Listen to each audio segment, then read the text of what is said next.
So, guess who had the most amazing idea this morning getting out of bed? Hey, there's only one NHL game today. In fantasy hockey, I've got some open ads for the week. Why not drop Daniil Tarasov, whom I acquired for Monday's Florida Panthers matchup against the Nashville Predators and got some good points from? Why don't I drop Tarasov and add free agent Stuart Skinner onto my team for today? He was a free agent. And in fact, he's a free agent in, 3 of the primary leagues that I participate in this year. I'm in 9 fantasy leagues this year, but 3 of them are, the main ones that I focus on the most. Stu Skinner's a free agent in a bunch of these, and I was like, Stu Skinner versus Dallas today, eh? That's gonna be awesome.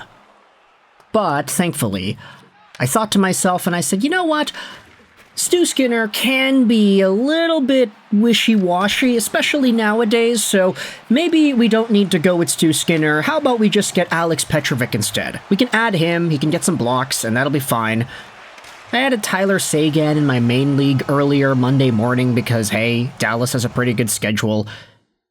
And, what a great day for me, eh? Tyler Seguin gets some assists, Petrovic gets 4 blocks on the night, and Stu Skinner! Oh my gosh, this guy is not real! He is not real! How are you this bad? The Edmonton Oilers have lost 8-3 to the Dallas Stars with 4 first-period goals against on 8 total shots.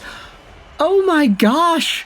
What the hell happened here? Stu Skinner let in 4 goals on 8 shots against. He had a .500 save percentage. He had a 12.63 goals against in this one. That's why this guy's a free agent. That's why nobody wants this guy. Cal Pickard comes in on relief. He lets in 4 goals himself, but he made 18 saves, so he was a lot better at an .818 save percentage. But my gosh! You know, the attitude's gotten bad when Cal Pickard comes in the second, he makes a save, and then the fans start sarcastically cheering. And then it happens again.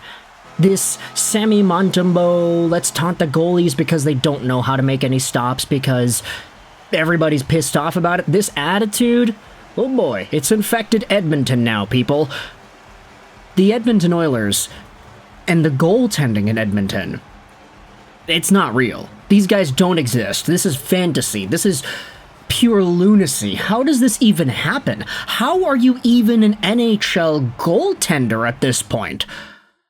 A .500 save percentage in 20 minutes of ice time.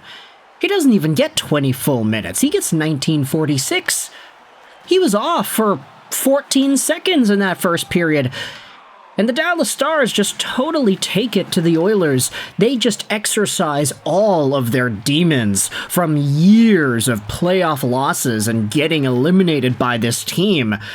I mean, I'm decently happy with this result because, hey, I said Tyler Seguin got some points. You also had Evan Bouchard, Roslovic, and Draisaitl getting points as well. I have all those guys on my fantasy team too.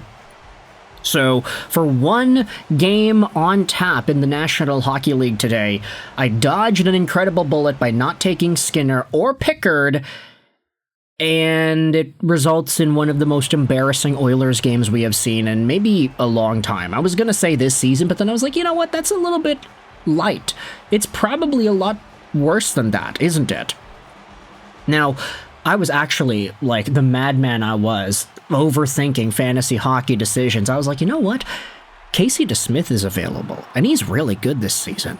Obviously, Jake Ottinger, Dallas Stars' primary goalie, is not available in free agency, but Casey DeSmith was, so I was like, you know what? Why not add DeSmith? Do you think there's a world where the Dallas Stars start DeSmith today because they're playing off against an Oilers team that isn't great, and they have a back-to-back for tomorrow? And then I was like, wait a minute, no, they played DeSmith in their most recent game. It's going to be Ottinger against the Oilers, and then DeSmith is probably going to get Seattle tomorrow, which does not really fit for me because, hey, guess what? 15 games on tap tomorrow. If you have any fantasy team and you have at least 2 goalies, they're probably playing tomorrow, so it doesn't really work streaming-wise. But hey, I got Petrovic and he got some assists, so I'm feeling pretty good about that. Anyways, when it comes to how everything went down, yes, sure, Connor McDavid, Draisaitl, Bouchard, they got points in this one. That's the guys that you want to see scoring in NHL games for the Oilers, but there are some other guys that I think we have to give some props to. I want to give some big recognition to Jack Michaels, whose vocal cords were just totally fried in this game. He stopped commentating on it like partway through the second half, and then he would only just say like, oh, McDavid. And he would just continue to try to talk, and it was like, oh, this guy really fried everything that's going on in his throat there. He tweeted out afterwards, apologies everyone, probably won't be more elevation the rest of the way. Thanks for bearing with me. And, you know, I will say, like, a lot of Vancouver fans, I'm in the West Coast, of course, right here in British Columbia. A lot of Canucks fans don't seem to like Jack Michaels and Louis DeBrusk. I can understand the DeBrusk dislike because of how he chooses to analyze the game, just the word choice and the takes that he has. But I've always liked Jack Michaels. I don't know, something about the gurgliness. McDavid scores! Like, I love that. I don't know, the vocal fry really gets me going. And today, he had some sort of a Batman voice going on in the second half of the game because, yeah, I mean, it was a lot to take in for the Edmonton Oilers going down 8-3. But I think this does open the door to... Okay, maybe it doesn't open the door. It storms the door down. It kicks the door right in the knob, plummets it to the ground, and beats it up with a firefighter axe. It does everything to confirm our worries of what this team is capable of. Stu Skinner may not have been the pure reason that the Oilers lost today's game, but he definitely didn't help. The Oilers, I mean, they just haven't had the consistent enough offense from everybody else in their lineup to be able to sustain results. The defense has been letting everybody down, and the goaltending even more so. I know we said at the beginning that Stuart Skinner is not real. It's in the title, it's in the thumbnail. We don't need to hammer it down even more. But goodness gracious, they lost 9-1. They lost 8-3 to some of these superstar teams in the Western Conference. Colorado and Dallas absolutely whooping the Oilers. They got a 7-4 defeat at the hands of the Washington Capitals a few days ago, too.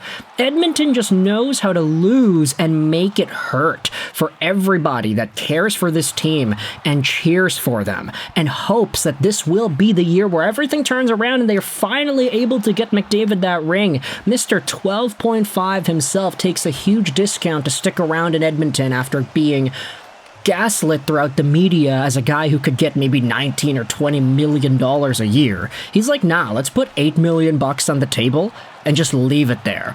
And I'll let the Stanley Cups do the talking when I need to do my re-signing in a few more years because I want to get that cup here. But this does not look like the team to get that done. Sorry, Connor. Now, that's not to say that the Oilers cannot turn it up and inevitably make the playoffs. I think they'll be fine. They're not in a spot right now. Only one Canadian team is, and that's the Ottawa Senators. But Edmonton, if we know anything about this team, they always seem to turn it on the second half of the year. Goaltending is a really big problem at this point. We really need to wait and see what happens, but of course, this will be a pretty interesting story to follow as the rest of the season goes on. I just hope, for my fantasy team's sake, that Bouchard, Roslovic, and inevitably Leon Draisaitl all start scoring more points and continuing to go along this path.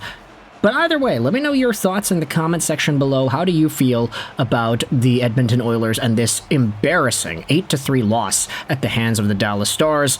Fans were cheering for Calvin Pickard sarcastically when he was making saves. That's how bad it's gotten for this Edmonton team. Thoughts in the comment section below. I hope you enjoyed this video. And bye.